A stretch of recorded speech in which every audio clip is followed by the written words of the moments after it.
মোবাইলে টিকটক ব্যবহার করেন তাহলে দূরত্ব শিখে রাখুন। এই টিকটকের কারণেই আপনাদের মোবাইলের স্টোরেজটা ফুল হয়, মোবাইল ফোন হ্যাং, গরম, স্লো কাজ করে। আমরা অনেকেই জানি না কিভাবে টিকটকের স্টোরেজ খালি করব। প্রথমে টিকটকটা ওপেন করবেন, তারপর ওই যে সার্চ বারটা আছে এখানে ক্লিক করে এখানে লিখবেন ভিউজ হিস্টোরি, ঠিক আছে, অথবা ওয়াচ হিস্টোরি। ভিউ হিস্টোরি লিখে যখন সার্চ করবেন তখন দেখতে পাবেন এই যে ভিউ ইওর ওয়াচ হিস্টোরি, এখানে আপনারা ক্লিক করবেন। এখানে ক্লিক করলে দেখতে পারবেন আপনি যতগুলো ভিডিও প্রতিদিন দেখেন সব কিন্তু এই জায়গায় সেভ করা থাকে।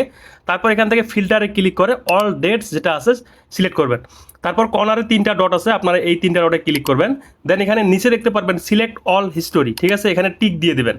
তারপর এই যে ডিলেট অপশন আছে এখানে যখন ক্লিক করবেন তখন দেখবেন একটা পপ আপ চলে আসবে। এই যে দেখুন 180 দিনের ভিডিওগুলো কিন্তু এখানে সেভ হয়ে আছে, যার কারণে আপনাদের মোবাইলের স্টোরেজ ফুল হয়। তো এখান থেকে এই যে ডিলেট যে অপশন আছে এখানে যখন ক্লিক করবেন এই ভিডিওগুলো কিন্তু সব ডিলিট হয়ে যাবে। দেখুন সব কিছু কিন্তু ডিলিট হয়ে যাওয়ার কারণে আপনাদের মোবাইলের স্টোরেজটা কিন্তু অনেকটাই খালি হবে। তারপর আবার টিকটকটা ওপেন করবেন, দেন নিচে আপনাদের যে প্রোফাইলটা আছে এখানে ক্লিক করবেন। দেন কর্নারে যে 3টা ডট আছে আপনারা এই 3টা ডটে ক্লিক করবেন। তারপর নিচে দেখুন সেটিংস অ্যান্ড প্রাইভেসি, আপনারা এখানে ক্লিক করবেন। এটা মাঝে মাঝে চেক করতে হয়, এটার 2টা কারণ আছে, একটা ভিডিও ভাইরাল হয়, একটা হচ্ছে স্টোরেজ খালি হয়। এই যে ফ্রি আপ স্পেস এখানে আপনারা ক্লিক করবেন। দেন এখান থেকে এই যে 2টা অপশন দেওয়া আছে এই 2টা আপনারা প্রতিদিন ক্লিয়ার করবেন। এই 2টা যদি আপনারা ক্লিয়ার রাখেন তবেই কিন্তু আপনাদের মোবাইলের স্টোরেজটা মানে ফুল হবে। যদি ফুল থাকে তাহলে খালি হবে, আর যদি ভিডিওতে ভিউ না আসে এই স্টোরেজগুলো খালি করার কারণে আপনাদের ভিডিওগুলো ফর ইউতে যাবে, এর কারণে ভাইরাল হওয়ার সম্ভাবনা থাকে।